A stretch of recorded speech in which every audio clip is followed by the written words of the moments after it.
गंभीरता से अलग अलग सत्रों में बसंत बापट जी और गोत्रा प्रधान जी के व्यक्तित्व और कृतित्व पर विद्वान वक्ताओं को सुन रहे हैं। और कल भी सुबह 10:30 बजे से शाम को 6 बजे तक हम यहाँ उपस्थित रहे और बीच में एक चाय भी का ब्रेक भी नहीं हो सका और हर सत्र 30 से 40 मिनट विलंब से रहा। उसके बावजूद किसी ने न शिकायत की और न कहा कि समय पे क्यों नहीं समाप्त हुआ।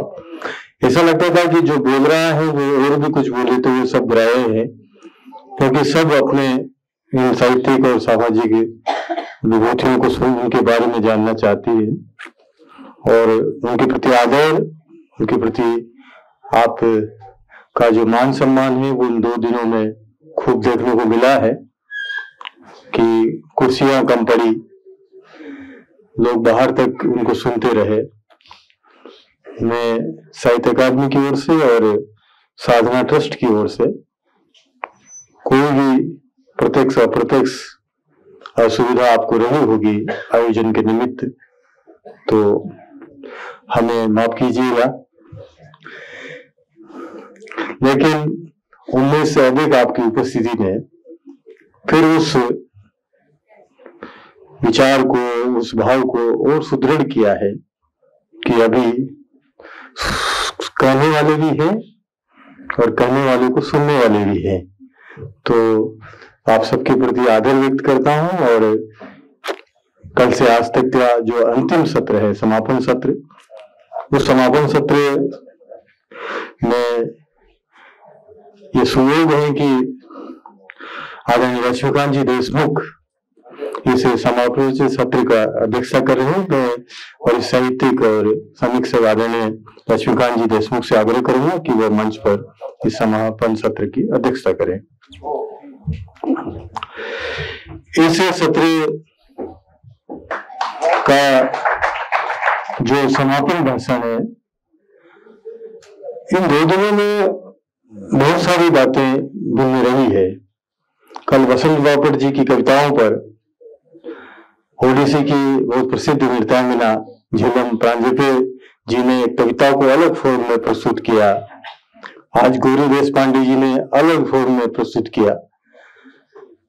तो ऐसी ही बहुत सारी भिन्नताओं के साथ एक और भिन्नता अंतिम सत्र में जुड़ी हुई है कि पैसे से चिकित्सक है, लेकिन साहित्य के प्रति गहरा अनुराग और उससे जुड़ाव के कारण आपने इस समापन सत्र के भाषण का आग्रह स्वीकार किया। ऐसे आदरणीय अभिजीत वैद्य जी, मैं उनको भी मंच पे आमंत्रित करता हूं। डॉक्टर अभिजीत वैद्य जी।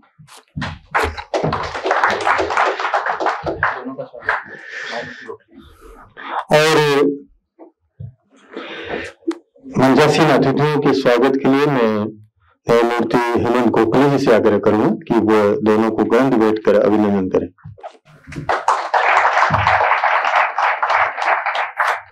आदरणीय अभिजीत वैद्य जी, बहुत धन्यवाद।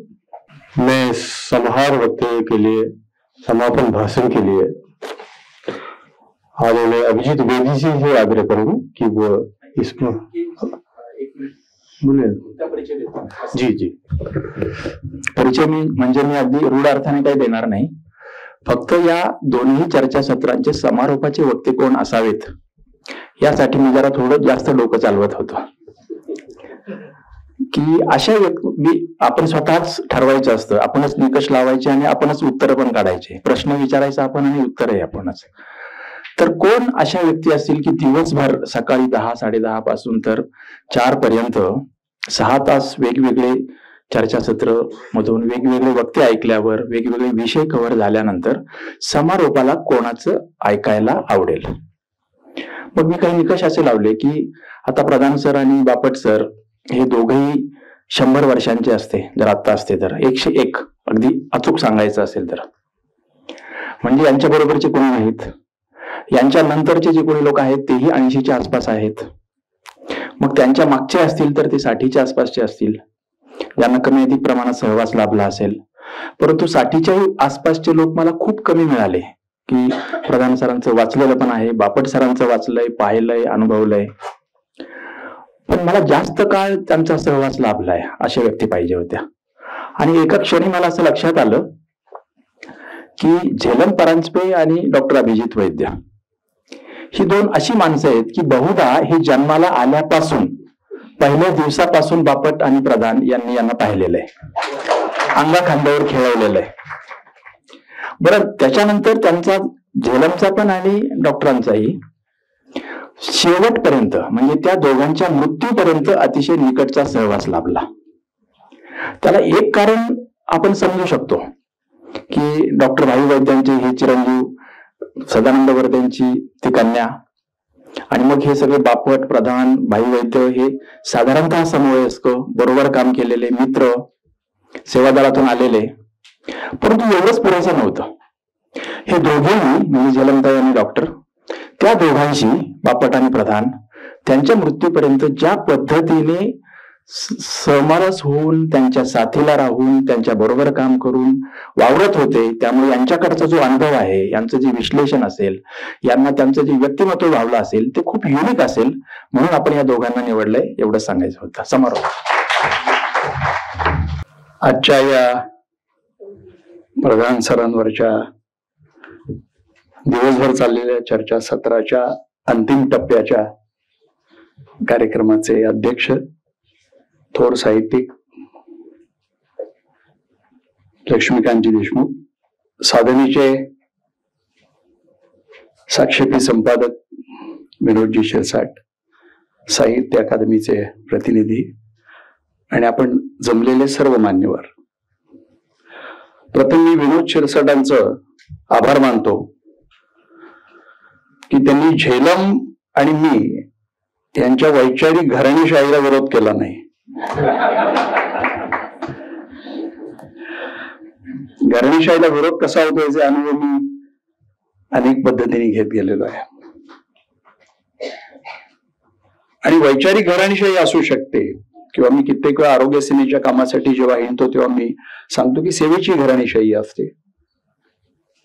आणि जेव्हा खांद्याला झोळी लावून आरोग्य सेनेसाठी पैसे गोळा करत हिंडतो तेव्हा सांगतो की एक वेगळ्या प्रकारची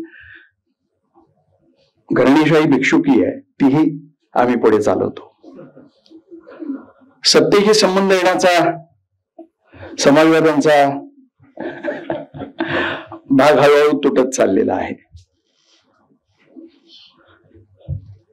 तुम्ही मगाशी म्हणालात की मला खरंच विशेष वाटतं, मला अनपेक्षित होतं की गेले 2 दिवस इतक्या मोठ्या संख्येने लोक इतक्या लोकांना ऐकण्यासाठी येतील. म्हणजे याच्यातलं सगळ्यात पहिलं कारण अतिशय स्पष्ट आहे की वसंत बापटांवरचं आणि प्रधान सरांवरचं प्रेम. पण दुसरा एक भाग नक्कीच आहे की बा त्या अनुषंगाने आपल्याला काय ऐकायला मिळते. आणि बोलवलेली बहुसंख्य माणसं ही समाजवादी विचारांचा वारसा सांगणारीच माणसं आहेत. समाजवादी माणसांना बोलायची खूप इच्छा असते, ऐकायला माणसं नसतात. आणि समाजवादाचं अजून वैशिष्ट्य आहे, त्याचं ऐकायला माणसं असोत नसो तो तासंतास बोलू शकतो, कारण त्याला काही सांगायचं असतं, मांडायचं असतं, त्याला काही बदलायचं असतं. अर्थात मी असा काही तासंतास घेणार नाही, हे मला आधीच सांगितलं पाहिजे, कारण तुम्ही दिवसभर सगळेजण बसलेला आहात. प्रधान सर, खरं तर मी त्यांना मास्तरच म्हणणार आहे आणि तुम्ही कोणी गैर मानाल असं मी मानत नाही, कारण मला त्यांना मास्तरच म्हणायची सवय खूप लहानपणापासून लागली. खरं तर मास्टर, सर, गुरुजी, गुरुजन अशा शब्दांच्या शेड्स काही आहेत का मला माहिती नाही, पण माझ्या दृष्टीने ह्या सगळ्या छटा या प्रधान मास्तर या शब्दामध्ये सामावलेल्या आहेत. त्यामुळे मला काही वेगळं त्यांना संबोधन करायची इच्छा होत नाही, कारण मी त्यांना समोरी हे संबोधन नेहमी केलेलं आहे. एक अत्यंत विद्वान, व्यासंगी, साहित्यिक, प्रतिभावंत राजकारणी असं प्रधान सरांचं, मास्तरांचं मी वर्णन करेन. राजकारणी आणि त्याच्या अलीकडे मी वापरलेली सर्व विशेषणं यांचा संबंध आता जवळजवळ तुटलेला आहे. या शब्दांनी राजकारणी या शब्दाशी आता घटस्फोटच घेतलेला आहे आणि भारताच्या राजकारणामध्ये आता पुन्हा हे शब्द राजकारणी या शब्दाला जोडले जातील की नाही असा संभ्रम निर्माण व्हावा अशी आत्ताची परिस्थिती आहे. म्हणजे खरं तर या परिस्थितीचं गमतीचं एक वेगळं वर्णन मी नेहमी करत असतो की आता सत्तेवर जे आहेत आणि जो विचार सत्तेवर आहे त्या विचारानं ज्ञानबंदी आणली आणि मूढवरांकडे ज्ञान सोपवून त्या ज्ञानाची घमेंड निर्माण केली. आणि ती माणसं ज्या वेळेला प्रत्यक्षात सत्तेवर आली तेव्हा त्यांनी देशाची सत्ता ही बिन शिकलेल्या फौजेच्या हातामध्ये देऊन टाकली. कसा प्रचंड हा विरोधाभास आहे बघा. म्हणजे किमान ज्ञानाचा अहंकार ज्यांच्याकडे होता ती माणसं जेव्हा राजकीय सत्तेवर येऊन बसतात तेव्हा निदान त्यांनी खुर्चीवर विद्वानांना तरी बसवावं, पण हे घडलं नाही.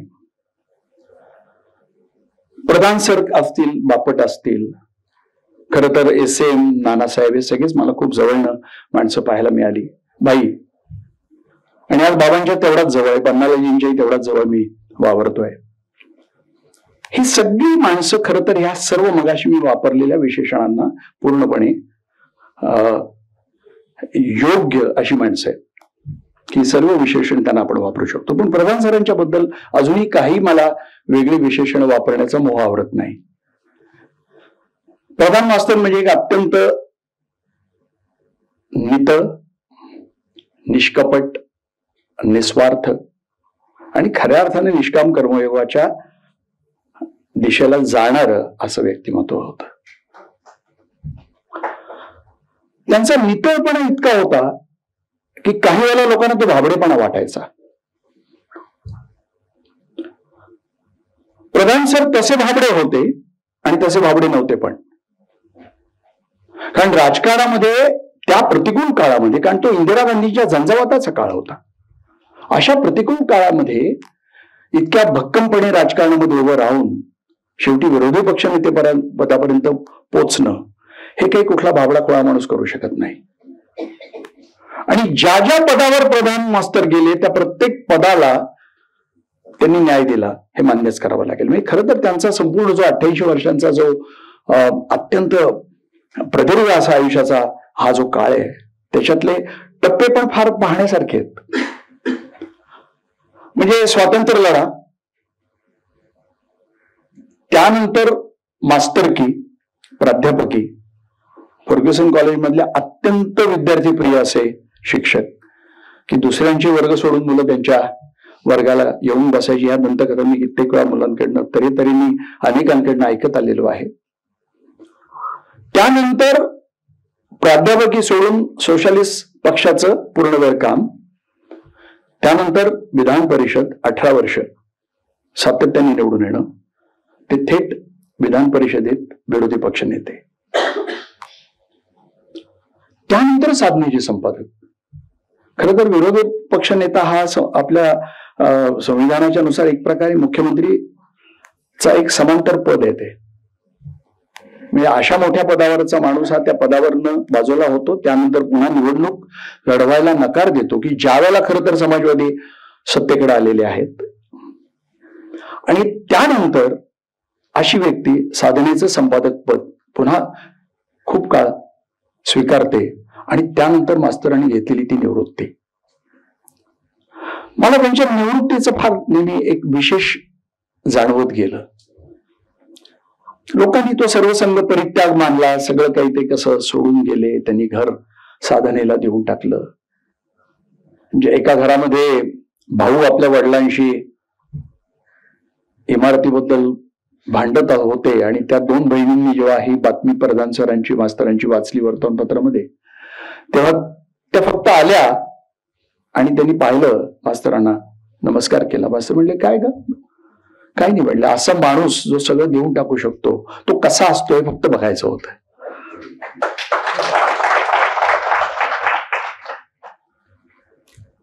पण मास्तरांचं हेच खरं वैशिष्ट्य आहे साने गुरुजी रुग्णालयात राहायला गेले. वरती जी रेसिडेंट क्वार्टर होती त्यातली खोली त्यांनी घेतली, त्याचं भाडं ते देत होते.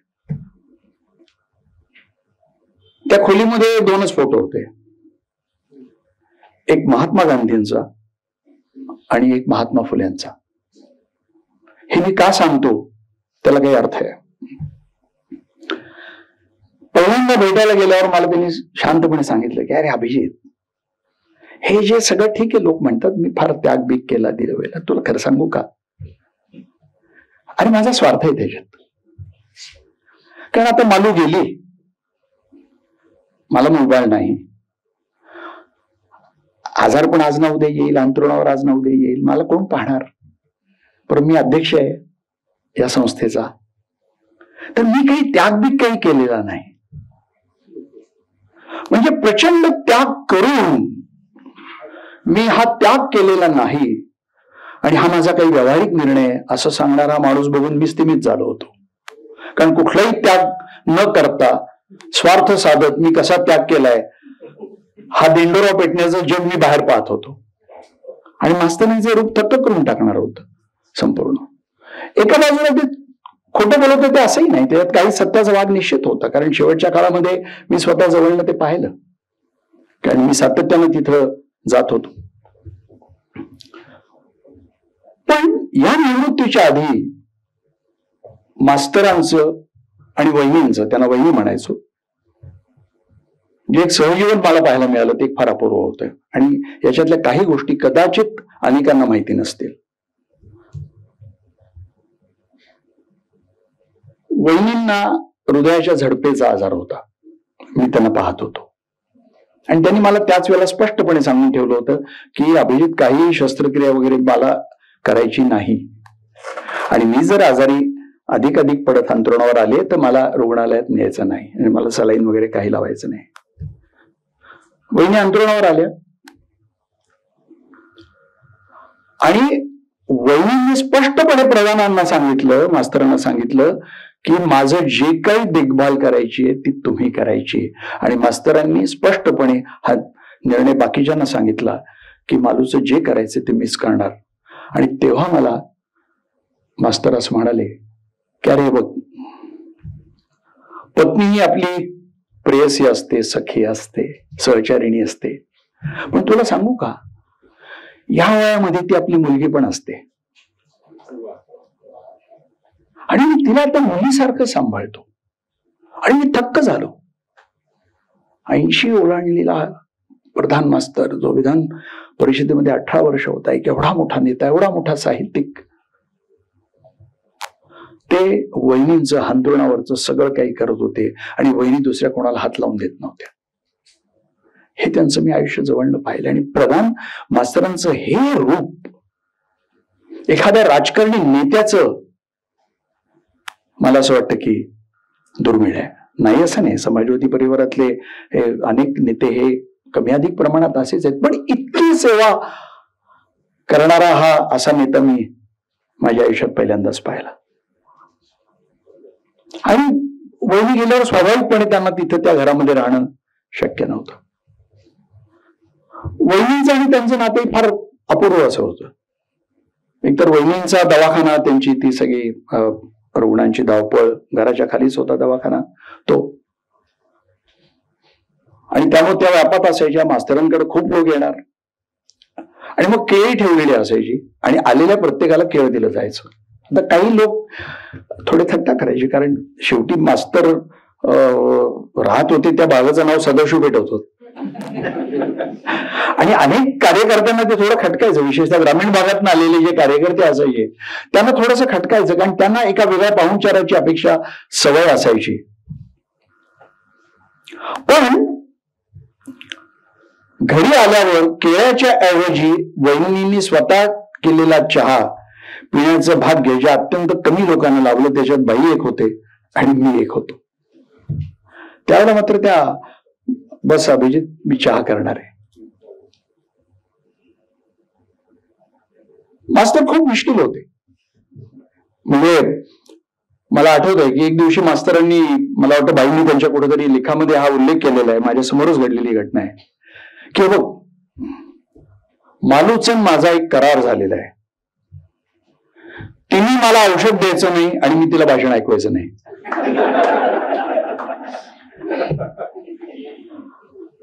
आणि ज्या वेळेला मास्तरांच्या संपूर्ण अशा संत रूपाबद्दल आम्ही कधी बोलायचो तेव्हा वहिनी मला म्हणायच्या, अभिजित ते वसिष्ठ बाहेर, हा इथं जमदग्नी आहे. आणि विरोधी पक्ष नेते झाल्यावर तो जो बंगला मंत्रालयाच्या समोरचा त्यांना मिळाला, मी तेव्हा मुंबईत गेलो होतो वैद्यकीय शिक्षणासाठी आणि मी अनेक वेळा घरी जायचो. तेव्हा मला शेवटी म्हणलं, अरे शेवटी म्हणे काय झालं म्हणे, ते इतकं जुनं घर कोणातरी मंत्र्याचं आम्हाला दिलं, इतकं घाण करून ठेवलं होतं, तर ते पीडब्ल्यूडीचे लोक आले की बा रंग नवीन देऊन घ्या. मी यांना विचारलं, हे ते म्हणले रंगबिंग काही नाही. अरे म्हणजे यांना सगळं हवं असतं, उगीच नाही म्हणतात. मग शेवटी मी भाईला म्हणले की भाई आता तू ठरव की कुठल्या फुलांना कुठला रंग द्यायचा.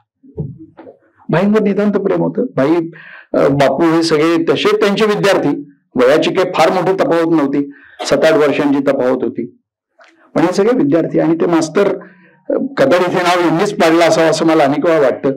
भाई आणि बापू हे फार खट्याळ होते. त्यांच्या सेवा दलाच्या ज्या सुरुवातीचा सगळा काळ होता त्या काळात अत्यंत खट्याळ असे हे 2 जण होते. मी खाली उभं राहून मास्तर करून जोरात हाका बिका मारण्याचे किस्से बापूंचे मी अनेक वेळा ऐकलेले आहेत संपूर्ण. पण आयुष्यभर ह्या आपण असं धरूयात की गुरु आणि शिष्य यांचा जो काही एक अनुबंध होता, ऋणानुबंध होता, तो अपूर्व होता. म्हणजे मास्तरांचे फार विशेष होतं की हे आपल्यापेक्षा वयाने लहान आहेत आणि आपले शिष्य आहेत, तरी देखील हे त्या अर्थानं आता जननेते झालेले आहेत ही गोष्ट मास्तर स्वीकारायची. मला आठवतं की एकदा मास्तर मला असं म्हणाले की अभिजित म्हणजे काय म्हणे तुला एक सांगतो, मी काही तसा क्रांतिकारक वगैरे असं काही नाही. माझं कसं असतं की मी आपला विहिरीच्या बाजूला काठावर पाहतो, भाई कसा तो थेट त्या विहिरीत उडी मारणार. हा मग मी फार तर वर्ण त्याला दोर देईन आणि त्याला मदत करेन. पण इतक्या प्रांजळपणे आपली भूमिका स्वीकारणं आयुष्याची. आणि मला असं वाटतं की मास्तरांच्या कुठल्या तरी मुलाखतीमध्ये त्यांनी सांगितलं की स्वातंत्र्याच्या लढ्याच्या वेळेला ए टीम ही क्रांतिकारकांची असेल आणि बी टीम ही सत्याग्रहींची असेल, तेव्हा मास्तरांनी स्पष्ट सांगितलं की मी बी टीम मध्ये जाईन, कारण मी स्कॉलर, मला पकडलं, मारहाण झाली, मला सहन नाही झालं आणि मी नावं सांगून टाकली तर फजिती व्हायला नको, म्हणून मी आपला सत्याग्रहाच्या मार्गाने जाईल. हा नितळपणा, हा प्रांजळपणा अपूर्व असा मास्तरांच्या संपूर्ण व्यक्तिमत्वामध्ये होता. मास्तरांनी जे संपूर्ण लिखाण केलं त्याच्याबद्दल तुम्ही सकाळपासून खूप काही ऐकलेलं आहे, पण मला त्याच्याबद्दल काही गोष्टी बोलणं गरजेचं वाटतं. प्रधान मास्तर हे व्यक्तिमत्व एक साहित्यिक म्हणून, एक समाजवादी विचारवंत म्हणून आणि एक राजकारणी म्हणून याच्यात कुठेच काही वेगळं नव्हतं. म्हणजे सगळं एकच होतं. मास्तरांचं सगळं साहित्य हे समाजवादाचा प्रचार जरी करणारं नसलं तरी हे संपूर्ण कुठल्या तरी एका विचाराची मांडणी करणारं होतं. म्हणजे त्यांनी यांच्यासारखं साहित्य नाही प्रसवलं. मी जेव्हा जिहाद ही कादंबरी लक्ष्मीकांत देशमुखांनी लिहिली आणि त्या कादंबरीवर मी परीक्षण लिहिलं साधनेमध्ये, तोपर्यंत मला माहिती नव्हतं की लक्ष्मीकांत देशमुखांनी अफगाणिस्तान पाहिला पण नाहीये. कारण त्या कादंबरीतला एक एक शब्द आणि संपूर्ण वर्णनं काबूलची असतील किंवा तिथल्या संपूर्ण शहरांची, समाज जीवनाची, माणसांची, हे जणू काही ते जगतायत असं वाटत होतं. आणि असं वाटत होतं की ही व्यक्ती प्रदीर्घ काळ अफगाणिस्तानामध्ये राहिली असेल. आता हे साहित्यिकाचं एक वेगळं रूप आहे. म्हणजे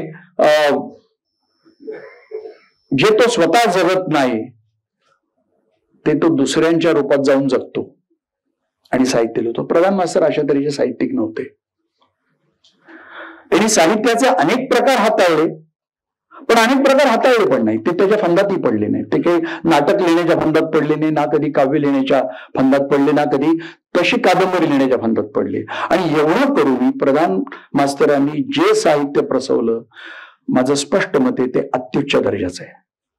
म्हणजे उलट मराठी साहित्य क्षेत्रानं प्रधान मास्तरांच्या साहित्याच्या या प्रतिभेकडे दुर्लक्ष केलंय असं माझं स्पष्ट मत आहे. एखाद्या साहित्यिकानं विचार त्या साहित्यामध्ये मांडणं म्हणजे त्या साहित्याचं मूल्य कमी होत नाही. ते काही त्या अर्थाचं प्रचारकी साहित्य नाही. कारण तुम्ही जर त्यांच्या एका पुस्तकांकडे पाहायला लागलात की लक्षात यायला लागतं. 4 पुस्तकांचा उल्लेख आवर्जून केला पाहिजे.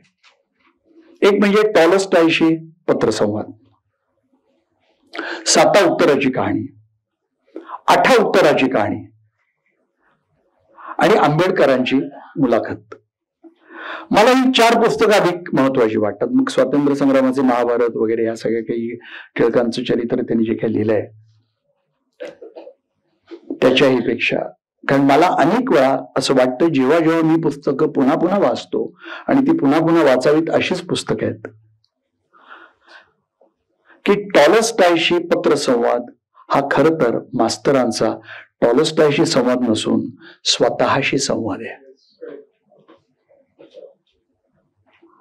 आणि आंबेडकरांची मुलाखत त्यांनी जी एका तरुण मुलाच्या भूमिकेत जाऊन लिहिलेली आहे संपूर्ण, एक प्रकारे संपूर्ण समाजवादी विचारानं आंबेडकरी विचाराची आणि बाबासाहेब आंबेडकरांची जे काही उपेक्षा केली, त्यांना समजून घेण्यामध्ये जे काही त्रुटी निर्माण झाल्या, मास्तर एक प्रकारे स्वतःला गुन्हेगाराच्या पिंजऱ्यामध्ये उभं करून आंबेडकरांची बाजू मांडत होते.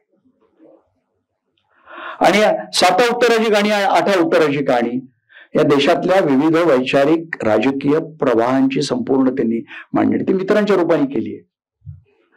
8 उत्तराची मध्ये त्यांनी मुलाखतीच्या रूपामध्ये ते मांडले. तो त्यांनी संपूर्ण ते स्वरूप त्या पुस्तकांना वापरलेलं आहे.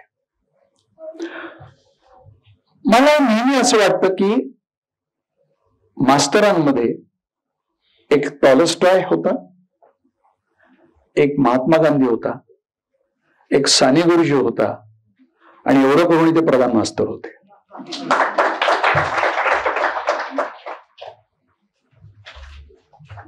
टॉलस्टॉयचा हा जो काही संवाद त्यांचा आहे तो मला स्वतःला अधिक मी भावनिक होतो ते जेव्हा वाचतो तेव्हा. कारण टॉलस्टॉय मी वाचायला सुरुवात केली ते मास्तरांचं बोर्ड धरून. म्हणजे इंग्रजी वाचनाची सुरुवात मी मराठी शाळेतला नूतन मराठीचा विद्यार्थी आणि त्यात गुरुवार पेठेतल्या सार्वजनिक संडासाच्या वाड्यात राहणारा. म्हणजे माझ्या कानावर मराठी भाषा जी पडायची ती शिवीगाळीचीच पडायची आणि मला आजही भरपूर शिव्या येतात. त्यामुळे मला ट्रोल करणाऱ्या सगळ्या बाजूबावाला मी सांगतो की मी शिव्या द्यायला लागलो तर तुम्ही पळून जा, कारण मी गुरुवार पेठेतला मुलगा आहे. पण इंग्रजी वाचनाची सुरुवात मी बाईंचं बोर्ड धरून केली, पण खऱ्या अर्थानं इंग्रजी वाचन हे मी मास्तरांचं बोर्ड धरून करायला लागलो आणि हे मी 9वी मध्ये सुरू केलं. आणि त्यातली खरी गंमत अशी आहे की मास्तरांच्या घरी खालच्या मजल्यावर वहिनींचा दवाखाना आणि कोणीतरी एक भाडेकरू का कोणीतरी असायचे आणि असा एक जिनावरती जायचा. तिथे एका बाजूला मास्तरांची दिवाणखाना आपण ज्याला म्हणूयात तो छोटा फार मोठा नव्हता तो काही, आणि डाव्या बाजूला त्यांचं जो एक झोपाळा टांगलेला असायचा, तिथं जेवण आणि स्वयंपाकघर एवढंच घर होतं. आणि तिथनं अजून एक जिनावर जायचा आणि तिथे मास्तरांचं ग्रंथालय होतं. आणि त्या ग्रंथालयात मास्तर सहसा कोणाला न्यायचे नाहीत आणि मास्तरांचं पुस्तक कोणाला मिळायचं नाही. आणि मी माझ्यावर काय त्यांचं कुठलं प्रेम जोडलं मला माहिती नाही. एक दिवशी मला सहज त्यांनी विचारलं काय वाचतोयस, तर म्हणलं आताच टॉमस हार्डीची काही पुस्तकं वाचली, सॉमरसेट मॉम वाचला, अमुक वाचलं. अरे चल वर. आणि म्हणे आता तू टॉलस्टॉय वाचायला सुरुवात कर. आणि सर्वात पहिले टॉलस्टॉयचं माझ्या हातात दिलेलं त्यांनी पुस्तक हे ॲना कॅरेनिना. त्या पुस्तकाच्या मी जो प्रेमात पडलो, मास्तर जेवढे त्या प्रेमात पडले त्या पुस्तकाच्या तेवढाच मी पडलो. आजही मी त्या पुस्तकाच्या प्रेमात तेवढाच आहे.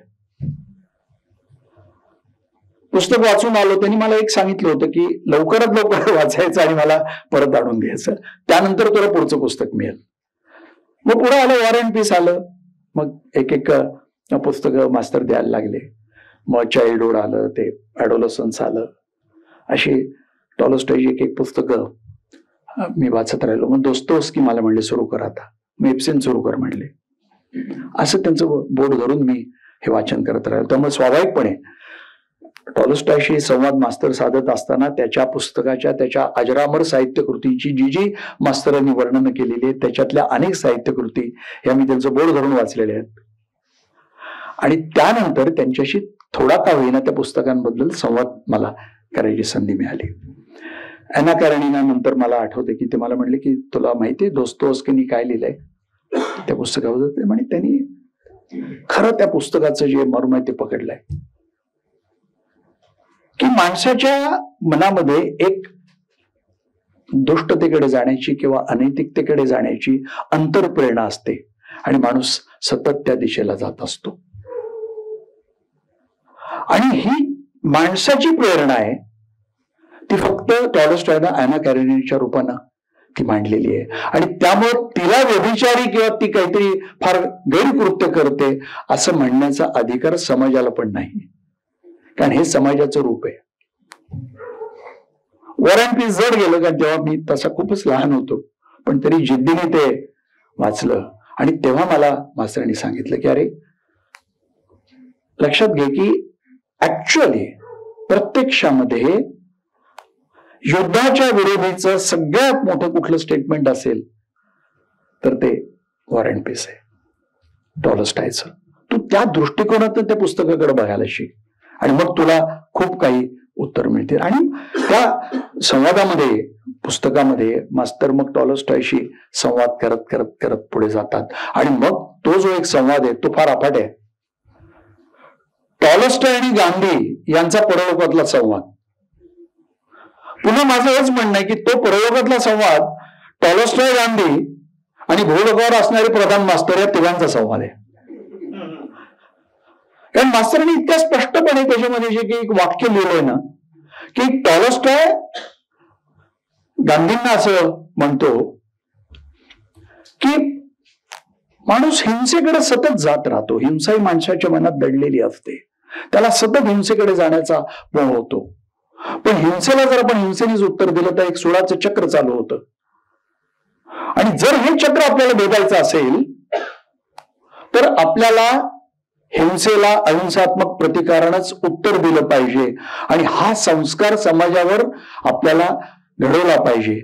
पण हा संवाद शब्दांनी घडणं फार कठीण आहे हे मला कळून चुकलेलं आहे. पण हा संस्कार जो आहे तो तू तुझ्या हौतात्म्यानं घडवलास. आता टॉलस्टॉय असं काहीच म्हणलेलं नाही. मास्तरांनी हे टॉलस्टॉय गांधींना परलोकात भेटल्यावर असं म्हणाले म्हणून लिहिलंय. आणि एक प्रकारे हे मास्तरांचं स्टेटमेंट आहे. आणि केवढं भव्य असं व्यापक असं ते स्टेटमेंट आहे. टॉलस्टॉयचे शिक्षणाचे प्रयोग अमुक तमुक अनेक गोष्टींबद्दल मास्तरांनी त्याच्यामध्ये सगळं लिहिलेलं आहे. 8 उत्तराच्या कहाणी बद्दल मला जरा अधिक वेगळं वाटतं, कारण ही जी काही पुस्तकं आहेत विशेषतः टॉलस्टॉय बरोबरचा पत्रसंवाद, 8 उत्तरांची कहाणी आणि आंबेडकरांचं मुलाखत, ही 3 पुस्तकं त्यांनी जे शेवटच्या आयुष्याच्या त्या 8 वर्षांच्या टप्प्यात लिहिलेली पुस्तकं आहेत हे लक्षात घ्या. आणि मला अनेक प्रश्न पडतो की शेवटच्या वर्षांमध्ये ही पुस्तकं त्यांना का लिहावीशी वाटली, टॉलस्टॉयशी संवाद का करावा असं वाटला. कारण त्यांना टॉलस्टॉय नाही, त्यांना गांधी मांडायचा होता. त्यांना हिंसेचा प्रखर निषेध करायचा होता. त्यांना टॉलस्टॉयच्या रूपानं युद्ध हा किती हिरीस हिंसा घेऊन जगावर येत असतो हे त्यांना सांगायचं होतं. म्हणजे जेव्हा मी हे आता युक्रेन आणि रशियाचं युद्ध पाहतो तेव्हा मला खात्री पडते की पुतिन या माणसानं वॉर अँड पीस किंवा टॉलस्टॉयचं कुठलंही पुस्तक कधी हातात धरलेलं नसणार आहे. कारण ते धरलं असतं तर इतक्या हिरीस युद्धाकडं रशियातलाच एक मोठा नेता हा गेलाच नसता. हा संवाद त्यांना त्यासाठी साधावासा वाटला असणार आहे. 8 उत्तराच्या कहाणीमधलं सगळ्यात महत्वाचं मला पात्र वाटतं ते विश्वनाथन नावाचं जे एक समाजवादी पात्र त्यांनी रंगवलेलं आहे. आणि त्या विश्वनाथांच्या अभ्यासवरून येणारे श्रीधर म्हणजे बहुतेक SM जोशीच असावेत असं मला वाटतं. तर तिथे फार त्यांनी महत्वाचा मुद्दा जो मांडलेला आहे आणि जो संपूर्ण समाजवादी विचारसरणीतला अत्यंत महत्वाचा मुद्दा आहे. आणि तिथे मास्तरांनी अत्यंत सूक्ष्मपणे मार्क्सवाद आणि भारतातला लोकशाही समाजवाद आणि तोच लोकशाही समाजवाद पुढे घेऊन जाणारे सर्व समाजवादी यांच्यातला फरक फार सूक्ष्मपणे मांडलेला आहे. आणि तो म्हणजे की मार्क्स म्हणायचा असं की विश्वनाथन सांगतायत मुलाखतीमध्ये की एम जस्टिफाईज द मीन्स, आणि गांधी असं सांगायचे की your means should be appropriate with the ends, साधन सुचिता. आणि संपूर्ण समाजवादी विचारामध्ये, भारतीय लोकशाही समाजवादाच्या संपूर्ण विचारामध्ये समाजवादी नेत्यांनी महात्मा गांधींची साधन सुचिता स्वीकारली. महात्मा गांधींचा सत्याग्रह स्वीकारला, त्यांची अहिंसा स्वीकारली, पण त्यांची साधन सुचिता स्वीकारली. आता काही जण मला हे अनेक वेळा ऐकवतात की समाजवादी भारतीय राजकारणातून बाहेर का फेकले गेले, कारण साधन सुचितेचा त्यांनी अतिरेक केला. हो, कारण साधनाची कुठली सुचिता नसणारी माणसं आता सत्ता गाजवत आहेत. ज्यांना त्यांच्या ध्येयाकडे जाण्यासाठी कुठलाही मार्ग हा निषिद्ध नाहीये, अशी माणसं आज सत्ता गाजवत आहेत. आज संपूर्ण राजकारण अशा माणसांनी भरलेलं आहे. चारी बाजूंनी आपल्याला अशीच माणसं दिसत आहेत. आणि ही माणसं आता आपल्याला हळूहळू दिसणं गायब होईल की काय असं वाटतं. आणि त्याच वेळेला तुम्ही हा परिसंवाद 2 दिवसाचा ठेवलात, हे मी तुमचंही मला मनापासून त्याबद्दल अभिनंदन केलं पाहिजे. पण समाजवादाच्या संपूर्ण आकलनाबद्दल मला माझ्या तरुण वयात काही वेळेला असं वाटायचं की मास्तर हे काही लोह्या नाही आहेत. मास्तरांनी काही लोह्यांसारखी संपूर्ण समाजवादाची काही अशी वेगळी मांडणी केलेली नाही. बरोबर, हे जरी खरं असलं तरी समाजवाद म्हणजे काय हे मास्तर कळून पेलेले होते. तुम्ही जेव्हा मास्तरांच्या साहित्याकडे वळता, त्यांना वाचता, त्यांना ऐकता किंवा त्यांना ऐकलं असेल तर तुमच्या ह्या गोष्टी अत्यंत स्पष्टपणे लक्षात यायला लागतील. आणि मला अनेक वेळा असं लक्षात येतं की अनेक गोष्टी त्यावेळेला मास्तर मांडत होते की ज्या समाजवादी म्हणून घेणाऱ्या अनेक लोकांना कळत नव्हत्या. साधन सुचिता ही गांधींनी आपल्या भारतीय समाजवादाला दिलेली देणगी आहे. पण त्याच्याबरोबर अनेक अशा गोष्टी आहेत, व्यावहारिक गोष्टी आहेत. म्हणजे डिग्निटी ऑफ लेबर, प्रत्येक हाताला काम. या भारताची अर्थव्यवस्था ही कृषी क्षेत्रावर आधारित असली पाहिजे हे मास्तरांनी मांडलेलं आहे. ह्या गोष्टी मास्तरांनी अत्यंत स्पष्टपणे मांडलेल्या आहेत. हे अनेक वेळा मास्तर या गोष्टी त्यांच्या अनेक भाषणांमध्ये बोलत गेलेले आहेत, लिखाणामध्ये ते बोलत, त्यांच्या मुलाखतींमध्ये या गोष्टी सगळ्या आलेल्या आहेत. आणि त्याचबरोबर जातीअंताची अत्यंत प्रखर भूमिका. अर्थात मास्तरांना हा एक अपराधीपणाची भावना असावी असं आंबेडकरांवरचं त्यांचं पुस्तक वाचलं की वाटतं. कारण आंबेडकर तेव्हा त्यांना असं, त्या तरुण मुलाला असं म्हणतात की समाजवाद्यांना खऱ्या अर्थानं जातीअंत हा कधी महत्वाचा वाटलाच नाही. ते मार्क्सच्याच मार्गानं वर्गकड्या लढ्याकडेच सतत जात राहिले. वर्ग संघर्ष आज त्यांनी अधिक महत्वाचा वाटला, त्यांना जाती अंताचा लढा तेवढा महत्वाचा वाटला नाही. तर तेव्हा मास्तरांनी असं लिहिलंय, म्हणजे ते त्या तरुण मुलगाच्या रूपाने लिहिलंय की मी मुदुलिम यांचं प्राईम मूव्हर्स हे पुस्तक आंबेडकरांच्या हातात ठेवलं.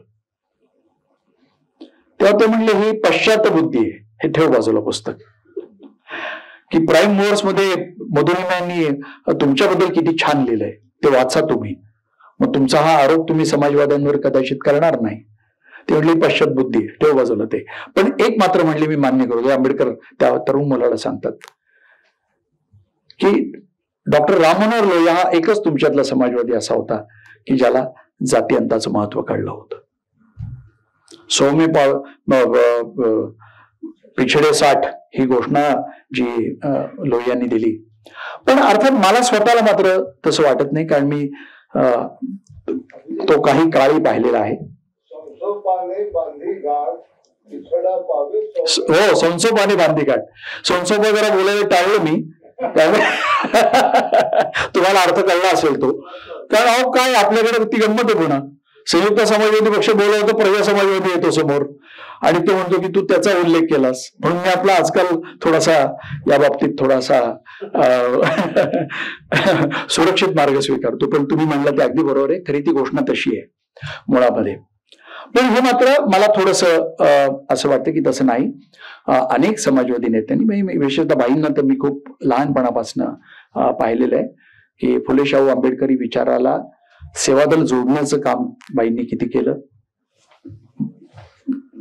डॉक्टर बाबारावांनी एक गाव एक पाणवठाई मोहीम कुठल्या काळात चालू केली. अर्थात हे सगळं बाबासाहेब आंबेडकरांच्या नंतर झालेल्या गोष्टी आहेत, परंतु ह्या फक्त लोह्यांच्या मांडणीमुळे झालेल्या गोष्टी आहेत असं मला वाटत नाही. कारण हे लोक तेव्हा तरुण होतेच, ही मंडळी सगळी होतीच, आणि त्यावेळेलाही याच्यातले अनेक जण जात्यंताबद्दल बोलत होते, लिहित होते आणि आपल्या संपूर्ण पक्षाला, सेवा दलाला त्या विचाराकडे नेण्याचा प्रयत्न करत होते. पण तरी देखील आंबेडकरांचं जे मुलाखत आहे ती सगळ्यांनी अनेक वेळा वाचली पाहिजे, कारण आंबेडकरांच्या संपूर्ण विचाराचे अनेक पैलू मास्तरांनी त्याच्यामध्ये मांडलेले आहेत. 3 पुस्तकं मास्तरांची जी आहेत, आत्ताच न्यायमूर्ती गोखल्यांसारख्या दिग्गज व्यक्तींनी त्याच्याबद्दल काही भाष्य केले, त्यामुळे मी फार बोलणं योग्य होणार नाही. एक हाजीपीर कांजरकोट आणि सोनार बांगला.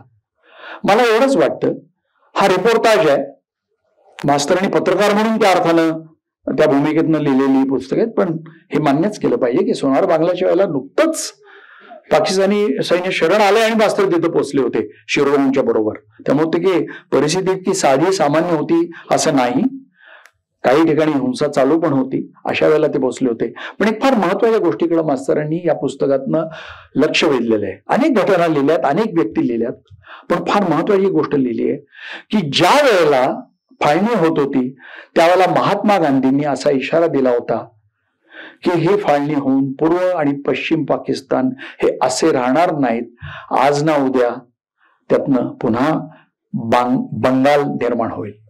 तेव्हा बांगलादेश हा शब्द नसेल. आणि तो मुद्दा काय होता हा समजून घेतला पाहिजे, आणि मला वाटतं ते सोनार बांगलाचं खरं फार मोठं महत्व आहे. आणि तो मुद्दा असा होता की धर्माच्या आधारे राष्ट्र टिकत नाही. जर धर्माच्या आधारे राष्ट्र टिकत असतं तर पाकिस्तानची शक्ल व्हायलाच नको होती, किंवा एका पाकिस्तानी दुसऱ्या पाकिस्तानवर इतके भयानक अनंदित असे अत्याचार हे करायलाच नको होते, त्या पद्धतीने ते घडायलाच नको होतं. पण तिथे पुन्हा बंगाली मुसलमान आणि बिहारी मुसलमान, म्हणजे हा एक प्रकारचा संस्कृती संघर्ष होता. किंवा मगाशी आपण म्हणल्याप्रमाणे की आर्य संस्कृती घेऊन आलेल्या काही तिकडच्या लोकांनी ह्या लोकांना खाली इकडे ढकललं पूर्वेकडं, म्हणजे ती संस्कृतीचा हा संघर्ष होता. आणि म्हणून राष्ट्राला काय बांधतं, तर एक प्रकारे मास्तरांनी स्पष्ट उत्तर दिलेलं आहे की राष्ट्राला धर्म बांधत नाही, तर राष्ट्राला संस्कृती बांधते, आणि संस्कृतीचा प्रवाह हा अत्यंत व्यापक असतो. मला वाटतं आत्ताच्या काळामध्ये ही गोष्ट अत्यंत महत्वाची आहे, कारण आता नाही म्हणता म्हणता हिंदू राष्ट्राकडे वाटचाल सुरू झालीच आहे. म्हणजे ते अर्ध्या वाटेवर आहेत का पाव वाटेवर आहेत, आणि त्या वाटेवरनं त्यांना आपण उलट्या दिशेला फिरवू शकू की नाही, आमच्यासारखे आटोकाट प्रयत्न करतायत. जे जे शक्य होईल आम्ही करतो, निर्भयपणे करतो, धोके पत्करतो. ते धोके पत्करल्याची किंमत मोजतो. न्यायमूर्ती पारेख त्याचे साक्षीदार आहेत. मला ATSनी चौकशीला कसं बोलवलं त्याची मी फार वाच्यता केली नाही. हे जे पत्रकार आता जाऊन आले त्याची प्रचंड वाच्यता झाली. 3 महिन्यापूर्वी मला ATSनी माझी चौकशी केली, पण त्यांनी काही थांबण्याचा प्रश्न येत नाही.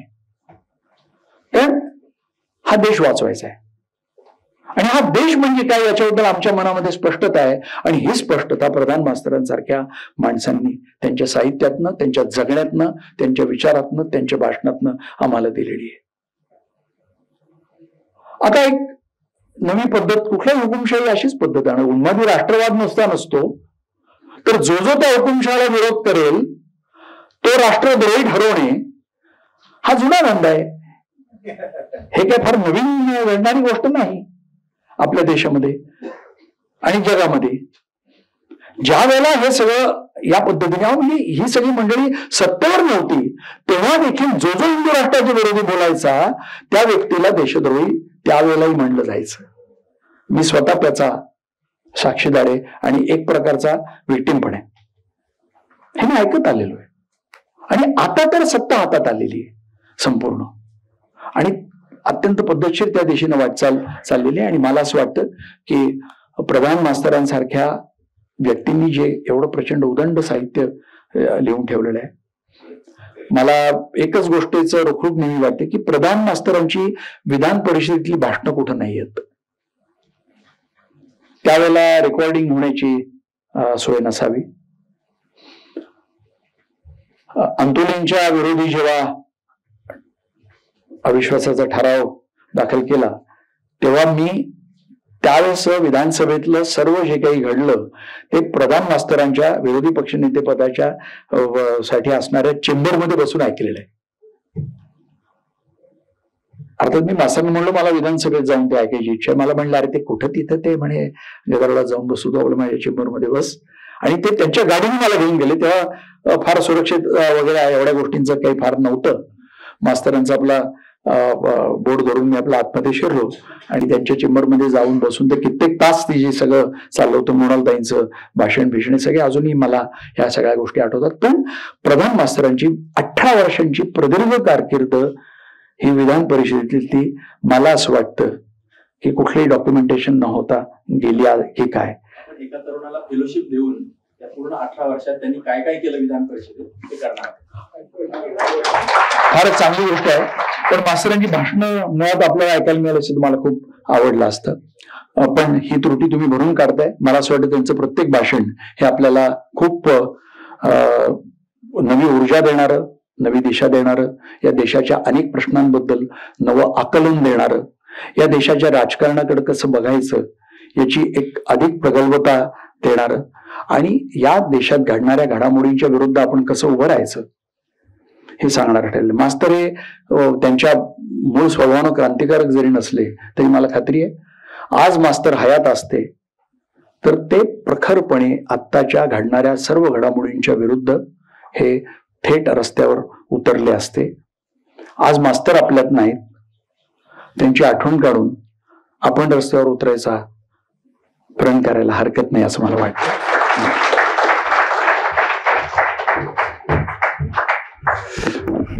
आता आपण अध्यक्षीय भाषण देशमुख सरांचं ऐकू. आम्हाला कल्पना आहे की आपण 4 ते 5 सत्र ठरवलं होतं, परंतु सगळीच सत्र सुरुवातीची थोडी लांबल्यामुळे आत्ताच आपलं वेळच चाललंय. तर देशमुख सरांचं एक 10 ते 12 मिनिटाचं भाषण झालं अध्यक्षीय की मी 3 ते 4 मिनिटात फक्त कालच्या आणि आजच्या एकूण दोन्ही चर्चासत्रांचं आभार प्रदर्शन करेल आणि मग हा कार्यक्रम संपेल. गप्प प्रधान व्यक्ती आणि साहित्य या चर्चासत्रात सर्वात शेवटचं भाषण मला करायचं आहे आणि मला सूचना दिली की 10 ते 12 मिनिटात संपवा. आधी कळसून त्याने कमी गेली असती, जास्त करून आलो होतो, पण ठीक आहे प्रयत्न करतो. 2-4 मिनिट जाय झाले तर मला सांगा, मी थांबेल. जिथं अभिजीबद्दल थांबले ते सूत्र घेऊनच मी बरं ठरवलं होतं. कारण सकाळी जेव्हा आलो आणि बीज भाषा ऐकलं, हळदीकरांचं, रावसाहेबांचं ऐकलं आणि मग हे जे 2 सत्र मध्ये होते ते सर्व त्यांच्या साहित्याबद्दल विविध अंगानं विचार करणारे असे असल्यामुळे साहित्यावर पुन्हा बोलावं असं काही शिल्लक नव्हतं. आणि जे काही थोडंफार शिल्लक होतं बोलायचं ते अभिजित बोलून टाकतो. तुला तरी त्यांच्या 3-4 पुस्तका मत आढावा घेतले, जे महत्वाचे पुस्तक त्याच प्रत्येक मला इच्छित असतो, मला त्यात बोलायला आवडलं असतं, पण त्या गोष्टी टाळणार आहे. त्यांनी जे शेवटचं सूत्र घेतलं होतं की गप्प प्रधान आज जर असते तर त्या उतरले असते. आणि तिथून मला सुरू करायचं आहे. आणि गप्प प्रधान मास्तरांच्या किंवा सरांच्या राजकीय विचारधारा आणि त्यांचं राजकारण ह्याचं स्वरूप मला व्यक्त करायचं आहे. कारण व्यक्ती मध्ये राजकारण असतं. प्रत्येक माणूस हा एका अर्थानं पॉलिटिकल असतोच. कारण प्रत्येक घरामध्ये इतरावर वर्चस्व ठेवायची एक प्रवृत्ती असते. त्या अर्थानं प्रत्येक माणूस हा पॉलिटिकल अॅनिमल आहे असं म्हणतो वागवणार मी. आणि ज्या खऱ्या अर्थानं पॉलिटिकल पर्सनॅलिटी असतात they are shape by ideology असं राज्यशास्त्र सांगतं. पण आज हा सिद्धांत पूर्णपणे फोल ठरलेला आहे. आजच्या राजकीय नेत्यांचं आणि त्यांच्या पक्षाचं जे काही सो कॉल्ड आयडिओलॉजीज आहे ह्याचं काही नातं उरलं नाही. केवळ सत्ता आणि पैसा ह्या दोन गोष्टी तर चाललेल्या आहे. परंतु ज्या काळामध्ये मास्तर काम करत होते, राजकारण करत होते, जगत होते, लढत होते, तो कालखंड हा आयडिओलॉजीचा होता. आणि त्यांची आयडिओलॉजी माहितच आहे की ते लोकशाही समाजवादी होती. आणि लोकशाही समाजवादी अनेक टीका होतात, त्यातले काही दोघे कच्चे सांगण्यात जातात. हे सर्व मला वाचलेलं ऐकलेलं आहे, पण ते मला पटत नाही. कारण लोकशाही समाजवाद हाच भारताच्या प्रगतीसाठी आणि विकासासाठी एक महत्वाचे घटक विचारधारा आहे आणि ती भारतीय प्रकृतीला मानवणारी आहे. त्यामुळे लोकशाही समाजवादाचा जो अंगीकार स्वामी पक्षाने केला त्यामध्ये मागे पडले का, त्यांनी अतिरेक केला का सुचितेचा, अशा अनेक गोष्टी ठीक आहे की जे घडलं त्यात खूप गोष्टी वेगळी आहेत, त्याच्यावर बरंच बोलता येईल. परंतु त्यांची आयडिओलॉजी काय होती, प्रधान मास्तरांचं राजकारण कसं होतं, त्यांची राजकीय विचारधारा कशी होती आणि त्यातून ते कसे घडत गेले आणि त्या राजकारणाची आणि त्यांनी जे काम केलं, प्रबोधन केलं, समाज प्रबोधन, त्याची आजच्या काळामध्ये प्रासंगिक किती आहे, रिलेव्हन्स किती आहे, त्यातून आपण काय घेऊ शकतो आणि आजच्या परिस्थितीवर जर आपल्याला संघर्ष करायचा असेल बदलण्यासाठी 2024 मध्येच, तर आपण काय करू शकतो हे थोडासा विचार केला पाहिजे. आणि त्या अर्थाने मी प्रधान मास्तरांचं राजकीय चरित्र जे अत्यंत निष्कलंक होतं, दयानं ओतप्रोत भरलेलं होतं, त्यांनी कधीही आपल्या तत्वांशी, राजकारणाशी, विचारधारेशी तडजोड केली नाही. त्यांनी प्रत्यक्ष किती संघर्ष केला तर किती ही गोष्ट वेगळी आहे, पण ते कमिटमेंट जी असते, बांधिलकी असते, त्या बांधिलकीनंतर कधीही त्याच्यापासून दूर गेले नाहीत. आणि आजच्या काळामध्ये हे खूप दुर्मिळ झालेलं आहे. आम्ही तरुणपणी राज्यशास्त्र पुस्तक वाचले, काही लेक्चर ऐकले होते की राज्यशास्त्र पहिल्या की आपला पक्षाची आयडिओलॉजी, कारण राजकारण करताना एक पक्ष लागतो, विचारधारा लागतो आणि आपल्या विचारधारेच्या प्रकाशामध्ये आपल्याला लोकांचा विकास साधायचा असतो. आपले जी काही विचार की ज्या मार्गाने गेल्यामुळे जास्तीत जास्त लोकांचं हित होईल, कल्याण होईल, त्या विचारधारेप्रमाणे आपण तो पक्ष निवडायचा किंवा पक्ष आपला निवडेल आणि त्या पक्षाच्या विचाराशी एकनिष्ठ काम करायचं. हा राज्याचा खरा सिद्धांत होता. परंतु आपला भारत देश अजब आहे, आपण सगळे हे सिद्धांत मोडून टाकलेले आहेत. आणि आज राजकारण म्हणजे हमाम सब नंगे है असं झालेलं आहे. कुठलाही पक्ष त्या अपवाद नाही आणि सत्ताधारी भाजप पक्ष मुळीच अपवाद नाही किंवा त्याने नवे मापदंड प्रस्थापित केले. यापूर्वीच्या पक्षाने खूप काही चुका केल्या, खूप काही वाईट गोष्टी केल्या असतील, पण त्या वाईट गोष्टी तेव्हा तुम्ही तसं केलं होतं, तेव्हा त्यांनी 10% केलं असेल, आज तुम्ही 100% करत आहात. हा फरक आहे. म्हणजे त्या वाईट गोष्टी त्यांनी केल्यामुळे ते पराभूत झाले किंवा पूर्ण पक्ष झाले असतील. आज तुम्ही त्या गोष्टी अधिक सफाईनं, अधिक निग्रहतेनं, अधिक पट्टीमध्ये करत आहात आणि एकंदरीत लोकशाहीचा तो तानाबाना आहे हा आपण अतिशय खिळखिळा करत चाललेला आहोत की लोकशाहीच्या मार्गानं येऊन सत्तेवर लोकशाही कशी निष्ठूर करायची हे जर पाहायचं असायची तर केस शिकायची असेल, हे 10 वर्षाचा आपण कालखंड पाहायला पाहिजे. आणि त्या कालखंडामध्ये जे काही घडलेलं आहे तसं जर घडायचं नसेल तर कोणत्या पद्धतीनं राजकारण केलं पाहिजे, समाजकारण केलं पाहिजे, समाजकारण केलं, समाजामध्ये काम केलं, संघर्ष केले पाहिजेत, तर त्यासाठी अनेक मोठे नेते असतील. पण आज प्रधान मास्तरांचं आपण चर्चा करू तर प्रधान मास्तरांचं जीवन आणि त्यांनी केलेली जरा महत्वाची आहे. म्हणून त्या दृष्टीने पण थोडस विचार करावा असं वाटतं. राजकारण हे सेवेचे, सामाजिक परिवर्तनाचे साधन हे साधन होते. तर साध्य काय होतं? समाजवादी लोकशाही समाजवाद. प्रधान मास्तरांचं जे राजकीय कार्यक्षेत्र होतं, मग ते 18 वर्ष आमदार म्हणून त्यांचे संसदीय लोकशाहीच्या मार्गानं जनकल्याणाचा प्रयत्न केला. खास करून शिक्षणामध्ये, आरोग्यामध्ये त्यांना निश्चित लक्ष दिलं होतं.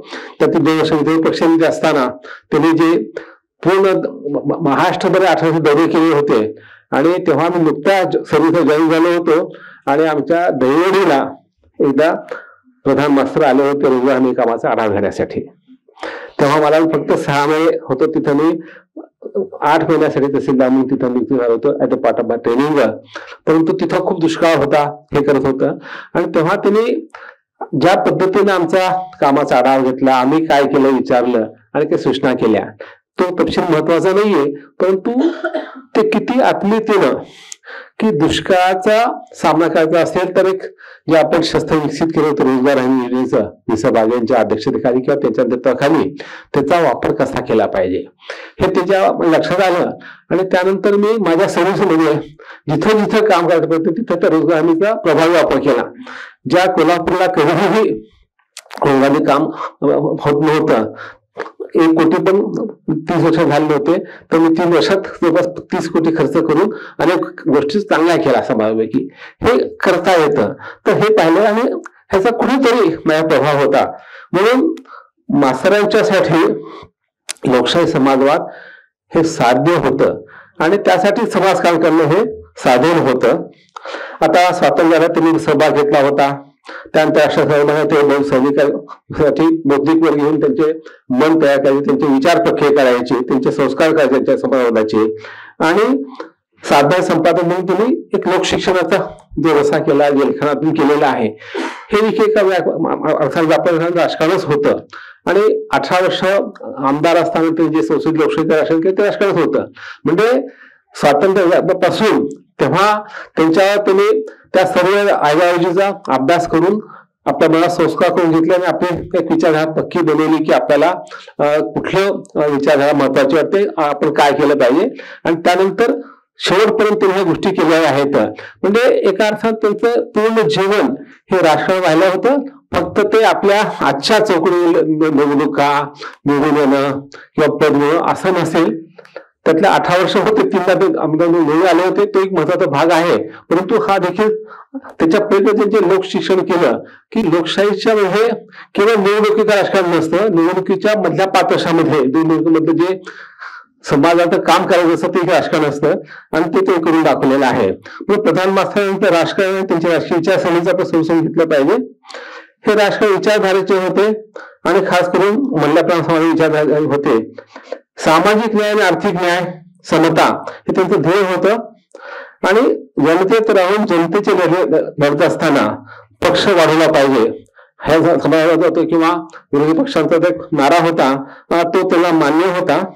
त्यांच्यासाठी समाजवाद म्हणजे अहिंसक लोकशाही मार्गाने आर्थिक समतेचा मार्ग विचार अंमलात आणणं. असं लोक असताना तुम्ही हे काम करता आणि त्याचा खर्च करता, त्याचे लाखो रुपये खर्च करता आणि तुम्ही 10 पगार देत नाही थिएटरला, तर हा आपण विचार करत नाही. साध्य साधनांचा जो विवेक आहे तो होता आणि तो समाजवादाचा भाग होता. आणि हा प्रधान मास्तर अतिशय मनापासून स्वीकारलेला होता. म्हणून त्यांचं जे प्रत्येक कृती होती किंवा विचार होता किंवा त्यांचं बोलणं होतं, लोकशिक्षण होतं, ते या अनुषंगाने होतं, महत्वाचं आहे. मग ते पुढे पाध्यक्ष सोडून ते पूर्व कार्यकर्ते हे समाजवादी पक्षाचे 18 वर्ष आमदार होते. हे सगळ्या गोष्टी केलेल्या आहेत. त्यांची जी माझी वाटचाल हे पुस्तक आहे, त्या पुस्तकात त्यांनी आपल्या विचारधारेचं त्यांनी एक सूचन केलेलं आहे, थोडक्यात केलेलं आहे, परंतु ते खूप महत्वाचं आहे. त्याचा प्रत्येक वाक्यावर खूप विचार करता येईल असं आहे. ते म्हणलं की मी माझ्या विचारधारेच्या आधारेच माझ्या जीवनाची वाटचाल केलेली आहे. हे त्यांचं अतिशय महत्वाचं स्टेटमेंट आहे. आणि त्या स्टेटमेंट मध्ये पाहिजे होता आणि तसं त्यांनी जीवन घडले हे पाहता येतं. त्यांनी आपलं जे राजकारण आहे, राजकारण तत्वज्ञान आहे, हे त्यांनी त्यामध्ये सूचित केलेलं आहे. ते अनेक पाना विखुरलेल्या मी एकत्र करून सांगायला प्रयत्न करतो. थोडक्यामध्ये भारताच्या उज्ज्वल भवितव्यासाठी लोकशाही समाजवाद हीच विचारधारा सर्वोत्तम आहे, हे त्यांनी 2-3 वेळा त्या पुस्तकाने अधोरेखित केले. आर्थिक विषमतेप्रमाणे जाती प्रधान भारतात राजकारणामध्ये सामाजिक विषमतेला निर्मूलन करण्यासाठी प्राधान्य दिलंच पाहिजे. दलित, आदिवासी, श्रमिक, भटक्यांयुक्त घटकांना आपण न्याय दिला पाहिजे, अन्याय दूर केला पाहिजे. हा तो दुसरा होता. मग अशी अभिजित बोलले असतील ना की भारताचा विकासाचा केंद्र किंवा अग्रदूत ह्या संविधानाप्रमाणे आपण कामगार न मानता आपला शेतकरी आणि शेतमजूर मानला पाहिजे आणि त्यांचं साठी आपल्याला काम केलं पाहिजे. शेतकऱ्याला जर चांगल्या पद्धतीने जीवन जगता आलं, शेतकऱ्याचा प्रश्न सुटला, तर ह्या दोन घटकांना आपण न्याय देऊ शकलोत, सामाजिक आणि आर्थिक न्याय, तर देश मोठा होऊ शकतो, अग्रेसर होतो. आणि हाच खरा समाजवादाचा आशय आहे असं प्रधान मास्तरांनी पुस्तक नमूद केलेलं आहे आणि ते मला खूप महत्वाचं वाटतं आजच्या काळामध्ये. आता वेळेच्या चर्चेला आपण सर्व इतके सुबुद्ध आहात, इतके विचारवंत आहात की मी सांगण्याची गरज नाहीये. शेतकरी, शेतमजूर यांची संघटना बांधून जमीनदार व भांडवलशाही विरुद्ध लढा पुकारणं म्हणजे खरा समाजवादी माणूस आहे हे सांगितलं होतं. थोडक्यात त्यांच्या मते भारतामध्ये काय होता, त्याचे 3 घटक होते. एक सामाजिक व आर्थिक क्षमतेचे निर्मूलन, दुसरं सर्वांना उत्तम शिक्षण आणि आरोग्य सुविधा, आणि अन्यायाविरुद्ध संघर्ष, आणि त्याच वेळी विधायक कामे करणे लोकहिताची. म्हणजे एका बाजूला झाडू, दुसऱ्या तुरुंग. हे जे दोघांनी सांगितलं होतं की तुम्ही झाडू झाडून विधायक काम केलं पाहिजे आणि प्रसंगी संघर्ष करून तुरुंगात गेलं पाहिजे. आणि ही विचारसारणी हा प्रधान मास्तरांनी मनापासून विचार करून स्वीकारलेली हे होतं. म्हणून प्रधान मास्तर जे चारित्र्य, राजकीय चारित्र्य आणि चरित्र आहे हे अत्यंत ध्येयवादी, स्वार्थाचा लवलेश नसलेले, व्यापक करुण आणि कळवळा असलेले, निष्कलंक अशा स्वरूपाचे होते. आजच्या रसात गेलेल्या आणि अत्यंत हिडीस निघरण झालेल्या राजकारणाचा चेहरा पाहिला तो अत्यंत कुरूप, किळसवाणा आहे. आणि त्यामुळे जेव्हा आपण आजचं राजकारण बघतो होतं आणि प्रधान मास्तरांचं राजकीय कार्य बघतो होतं, तर त्या धवल पार्श्वभूमीवर आजच्या राजकारणाचा हा काळा चेहरा आहे आपला अधिक भेसूर, अधिक विद्रूप वाटतो आणि आपल्याला तो असह्य वाटतो. आणि असह्य वाटला पाहिजे, त्याशिवाय आपण तो बदलू शकणार नाहीत. म्हणून आपल्याला प्रधान मास्तर आठवायचं, त्यांचं निष्कर्ष आठवायचं. आणि आजचे राज्यकर्ते, सत्ताधीश जे करत आहेत ते किती कुरूप आहे ते आपण कसं बंद केलं पाहिजे हे आपण प्रयत्न केला पाहिजे. हे मला वाटतं खूप महत्वाचं आहे. आणि त्यांनी विचारवंत होते, चिंतक होते, अभ्यासक होते, आपण पाहिलेली चर्चा केलेली आहे. त्यामुळे त्यांनी जेव्हा त्यांचं माझे वार्ता पुस्तक लिहिलं ह्या मागील 2 दशकापूर्वी, तेव्हा भारताचं राष्ट्र बदललं वेगानं. एक तर 91 साली आर्थिक धोरण आलं होतं, त्यापूर्वी बाबरी मस्जिद पडली होती आणि मंडल आणि कमंडल हे सर्व वाद होऊन भारतीय राष्ट्र पूर्णपणे धर्माधिष्ठित ध्रुवीकरणाचं सुरू झालं होतं. आणि दुसरीकडे 91च्या आर्थिक नीतीमुळे म्हणजे समाजवाद हे संविधानात असताना आपण चर्चाही न करता भारतानं 1991 साली आपण यू टर्न घेत नवं आर्थिक धोरण स्वीकारलं. त्यावर कोणीही बोलत नाही, हे असंविधानिक होतं त्या काळात.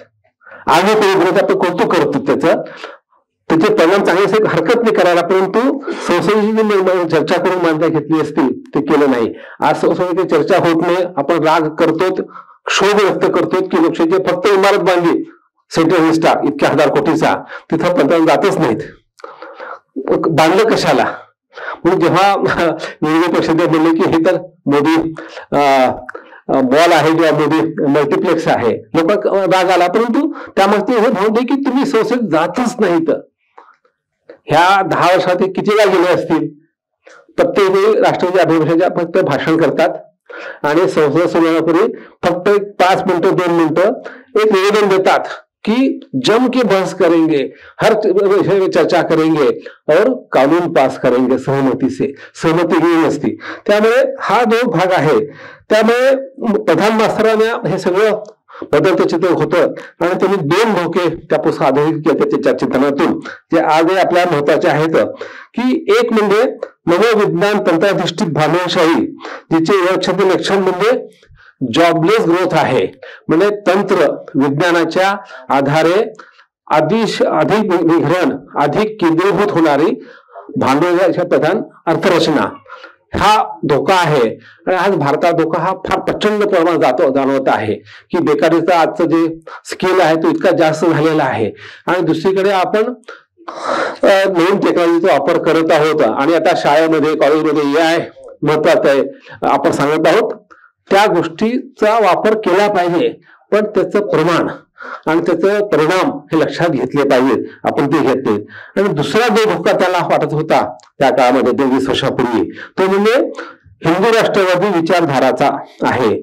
सत्तेसाठी धर्माधिष्ठित राजकारण करीत लोकशाही पोखरणे आणि संविधानाचा आशय जो आहे बेसिकली सेक्युलरिझम आणि समाजवाद तो खिळखिळा करणं हे सुरू केलेलं निष्पक्षपणे सुरू झालेलं आहे. आणि मुख्य म्हणजे अगदी स्पष्ट झालं तर आता आपण म्हणजे मागे म्हणता उघडपणे त्या मनुस्मृतीचं पुन्हा एकदा आणायचा जय जयकार सुरू झालेला आहे.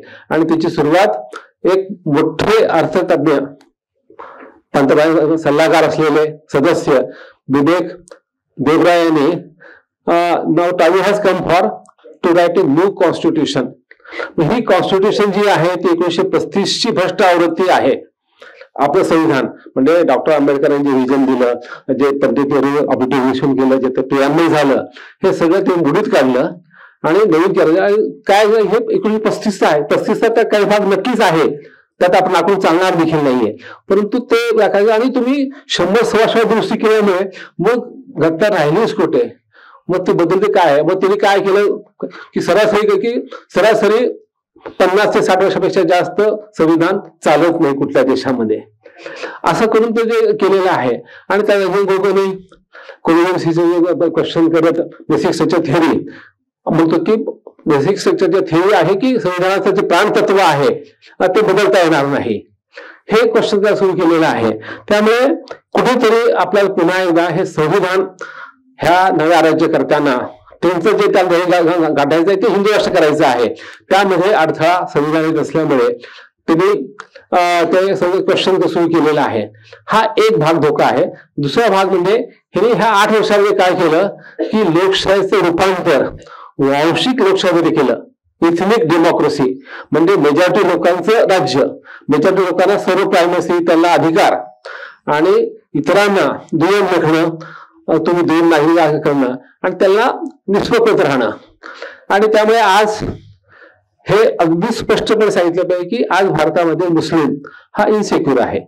दलितांना प्रचंड भीती आहे. गुन्हा प्रकरण 8 किंवा जिग्नेश मेवानी जे केलेलं आहे हे सगळं आपल्याला लक्षात घेतलंच पाहिजे. आणि ह्यामुळे आज काय झालेलं आहे की धार्मिक धोरण इतकं प्रचंड झालेलं आहे की आज आपण व्हॉट्सअप जर पाहिले तर आपल्या प्रत्येक व्हॉट्सअपमध्ये इतके चुकीचे मेसेज येत असतात. आणि आजचा अगदी सुशिक्षित वर्ग देखील त्या भरून गेलेला आहे. माझे 2-3 व्हॉट्सअप ग्रुप आहेत. मी BSCचे आमचे मित्रांचा ग्रुप आहे. मी सगळे माझे मित्र 200 मित्र आहेत BSCचे. तेव्हा तर लोकशाही होती, नेहरूचा जमाना होता, त्यांचा होता. आज तसे मोदी भक्त झालेत. आम्ही MSCचा ग्रुप केलेला आहे, ते असंच आहे. आणि एखादी पोस्ट टाकली की माझे सर्व तुम्ही करतात माझ्यावर आणि मग तुम्ही नियम केला की आपण राजकारण काही बोलायचंच नाही. तुम्ही रोज सकाळी जैसे पाठात ते चालतील, रोज धर्माचं सारखं चालतील. आणि हे तर सोडून द्या, मी आमचा IAS आम्ही एक आमचा ग्रुप आहे. आम्ही 2004-5 मध्ये IIM एक कोर्स केला होता. आम्ही भारतातले 33 जण होतो IAS officer, IAS IPS officer. आणि ह्यातले 32 जण मी सोडलो. तर हे सगळे मोदीचे भक्त आहेत. म्हणजे इतकी मोहनी कशी पडलेली आहे. म्हणजे आपल्या मनातली हिंदू प्रेम, धर्माचं प्रेम उभारून आलं आहे का ते परधर्माचा देशातून ते सुरू झालेलं आहे, अधिक प्रभावी झालेला आहे. त्या फाळणीची पार्श्वभूमी असेल, मनात ग्रज असेल किंवा 700 वर्षाचा मौर्य परंपरा आहे जी आपण विसरून पाहायचं ठरवलं. आपण किती मागे जाणार? आपल्या कालचं आठवत तर त्या 700 वर्षात आठवायचे. परंतु हे होत आहे, हे करत आहे पद्धतशीरपणे. आणि त्यांचं स्पष्ट स्वप्न आहे 2025 साली जेव्हा संघाची 100 वर्ष पूर्ण होतील तेव्हा हिंदू राष्ट्र होईल का? घोषित होणार नाही. ते खूप अवघड आहे. तर अनेक कारण आहेत. आता मी त्यात जाणार वेळ संपत आलेला आहे. तर परंतु आजच अघोषित काही राज्य झाले हिंदू राष्ट्र. उदाहरणार्थ गुजरात, आज डिफॅक्टो हिंदू राष्ट्र आहे की नाही? तिथल्या मुस्लिमाला एक तरी आवाज करता येतो का? दलितांना थोडी तरी घोडे बसता येतं का? त्याला मारलं जातं. दुसरं उत्तर प्रदेश, तिसरं उत्तराखंड. आणि दुर्दैव आपल्या महाराष्ट्रामध्ये देखील खूप मोठ्या प्रमाणामध्ये आपण त्या दिशेने वाटचाल करत आहोत आणि आपल्याला अस्वस्थ होऊन पाहण्याची होत नाहीये. तसेच आईला एक मुलगा पाला जातो. स्टेटस काय ठेवलं औरंगाबादचं मला माहित आहे, मी बघतोय तेवढं बोलतो मी, पण मला जे केलं तेवढं बोलूया. 5 मिनिटं काय फरक पडत. तुम्ही यापूर्वी 1 घंटा लांब सत्र एक 10 मिनिटं बायासाठी 10 मिनिटं फक्त, पण 10 मिनिटं संपत आलं माझं. बरं आधी सकाळी मला फक्त 10 मिनिटं मी 3-4 एकच पान आणलं असतं ना, कारण मी टिप्पण काही बोलत नाही, ती माझी सवय आहे. आणि मग टिप्पण काढल्यानंतर प्रत्येक गोष्ट मुद्दा मांडला पाहिजे असं मला एक वाटतं, नैतिक कर्तव्य वाटतं. म्हणून शेवटी येत आहे. तर आपल्याला हे 2025 धोका आहे तो आपल्याला ओळखला पाहिजे. आणि त्यासाठी आपण कोणती भूमिका घेणार आहोत जेणेकरून आपल्या भ्रमचित्त झालेल्या हिंदू बांधवांचं जे ब्रेनवॉशिंग झालेलं आहे ते कसं करता येईल, ते कसे भानावर येतील आणि बटन दाबण्यापूर्वी विचार करतील, हा खरा प्रश्न आहे. मिलियन क्वेश्चन्स आहे. त्यासाठी प्रयत्न केला पाहिजे. विरोधी पक्ष करतीलच, परंतु आपण जागरूक माणसं हे केलं पाहिजे असं वाटतं. आणि त्यासाठी आपल्याला प्रधानमंत्र्यांसाठी जे राजकीय चारित्र्य आहे हे केस स्टडी आहे आणि ही आपण अभ्यासली पाहिजे. ही जर अभ्यासली तर आपल्याला नेमकं आज दुखणं काय आहे, संकट काय आहे, त्या कशी मात करायची ह्याचं आपल्याला निश्चितपणे एक मार्ग होऊ शकेल असं मला वाटतं.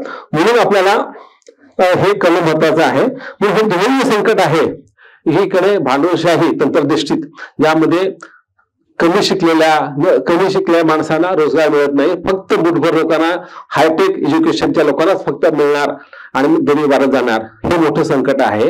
आणि दुसरं संकट हिंदू राष्ट्र होण्याचं आहे. आपले भारतीय लोक सहिष्णू आहोत, बहुसंख्य माणसं आजही त्याला विरोध करतात.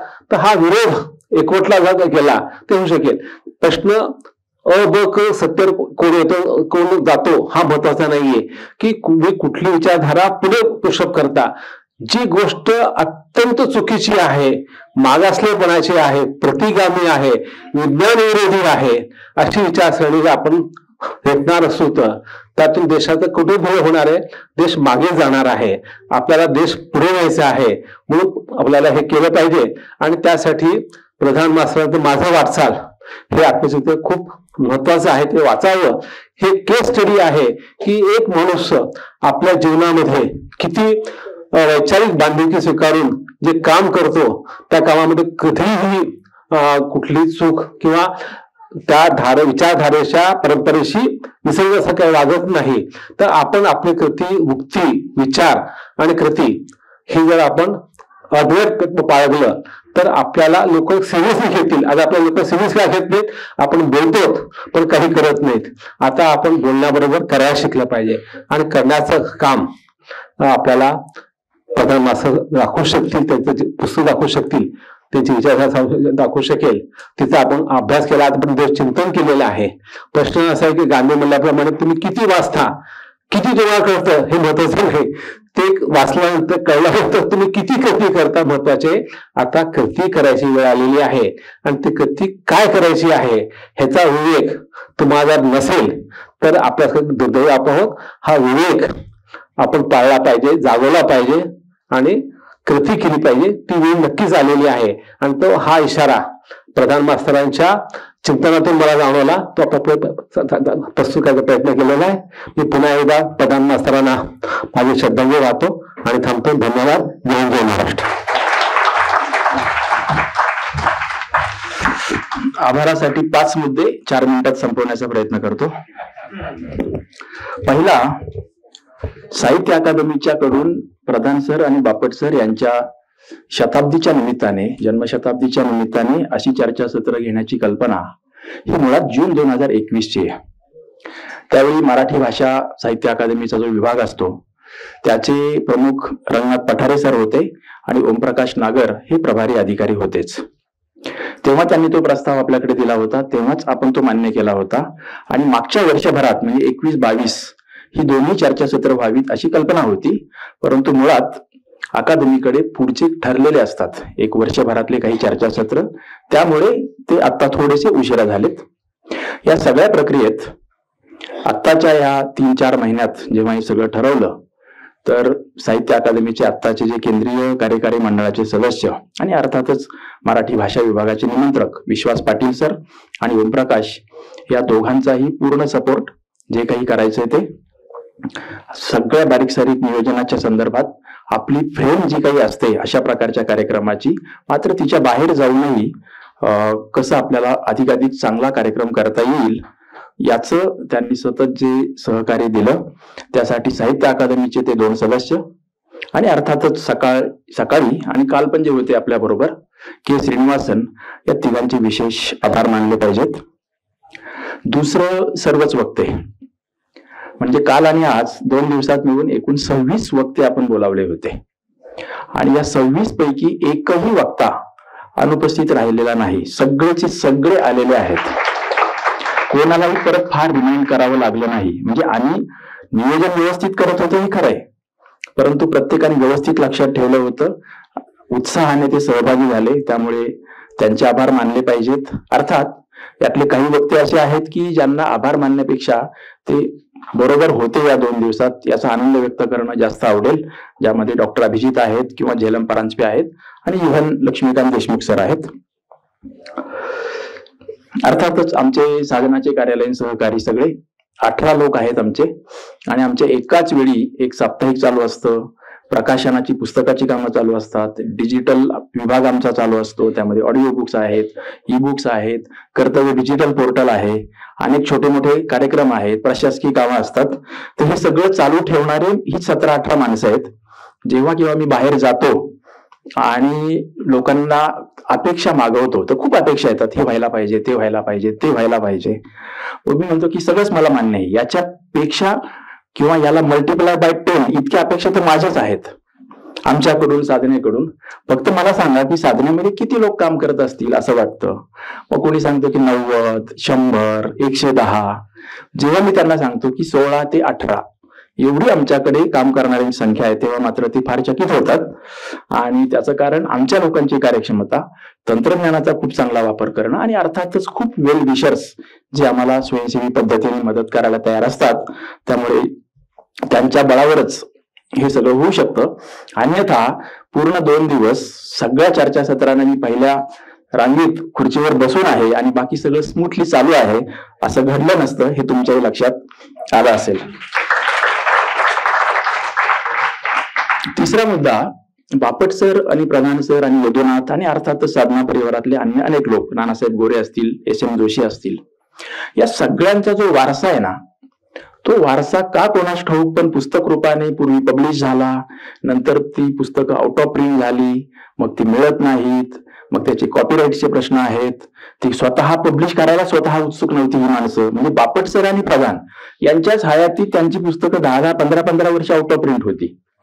अशा सगळ्या पार्श्वभूमीवर साधनाला 75 वर्ष होणं आणि यांची जन्मशताब्दी येणं, या पार्श्वभूमीवर आम्ही जरा धडाकेबाज पद्धतीने खरं सांगायचं तर काम सुरू केलं. विशेषतः पॅन्डेमिक आम्हाला फारच उपयोगाला आला. त्या काळात मी पुढच्या 3-4 वर्षात संपणार नाहीत एवढ्या पुस्तकांचं 90% काम करून टाकलं. म्हणजे त्याचं कंपोज करणं, DTP करणं, प्रूफ तपासून घेणं, फक्त लेआउट मांडणी आणि शेवटचा भाग एवढंच ठेवलेलं. त्यामुळे आमची पुस्तकं खूप आली. गेल्या 1 वर्षभरातच केवळ बापट सर आणि प्रधान यांची म्हणून 14 पुस्तकं प्रकाशित केली आणि दोघांचीही जी आता प्रकाशनाच्या मार्गावर आहेत अशांची संख्या 8-10 आहे. मी अन्य पुस्तकं जी प्रकाशित करतो ती वेगळी सोडून. त्यामुळे बापट सर आणि प्रधान यांची साधना करून आलेली सगळीची सगळी पुस्तकं प्रकाशित करणं हे पण पुढच्या काळातलं आमचं काम असणार आहे. मात्र एवढ्यावरच थांबणार नाहीत.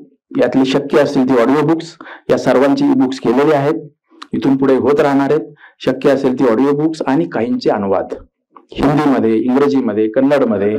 जसं ओमप्रकाश नागर यांनी सांगितलं की मागाशी ज्या 2 पुस्तकांच्यावर आपण चर्चा केली, हाजी पीर, कांजरकोट आणि सोनार बांगला, ही हिंदीमध्ये यायला हवीत. अगदी बरोबर आहे, कारण हिंदी भाषकांना तर हे खूपच वेगळ्या पद्धतीने भावण्याची शक्यता आहे. तर तेही काम आम्ही पुढच्या टप्प्यावर करणार आहोत. एक मुद्दा असा राहतो की हे सगळं कशासाठी पण, आणि 3-4 दिवसापूर्वी जेव्हा मी काही पोस्ट फॉरवर्ड करत होतो, इन्व्हिटेशन्स माझ्या ब्रॉडकास्ट लिस्टवरून पाठवत होतो, तर 2 मोठ्या संपादकांनी पण मला असा एक मेसेज टाकला होता की यातून काय साध्य होणार आहे, असे तुम्ही आता जुने विषय जे उगाळताय, बापट, प्रधान, शताब्दी. तर मी त्यांना अजून उत्तर दिलेले नाही काही, कारण मी म्हणालो आपणच आपली तपासणी करून घेऊ ना अगोदर की या 2 दिवसातून खरोखर काय साध्य होत आहे. तर काल आणि आज दिवसभरात दोन्ही सर्व वक्ते उत्साहाने सहभागी झाले आणि सर्व श्रोते समारोपाच्या सत्रापर्यंत तेवढ्याच उत्साहाने अगदी आभार प्रदर्शनासाठी थांबले. यातून मला असं वाटतं की त्यांच्यासाठी 1 किंवा 2 वाक्याचं चांगलं उत्तर SMS मी करू शकेल. आता ते मी त्यांना काय उत्तर देईल का देणारच नाही हा भाग सोडून देऊ.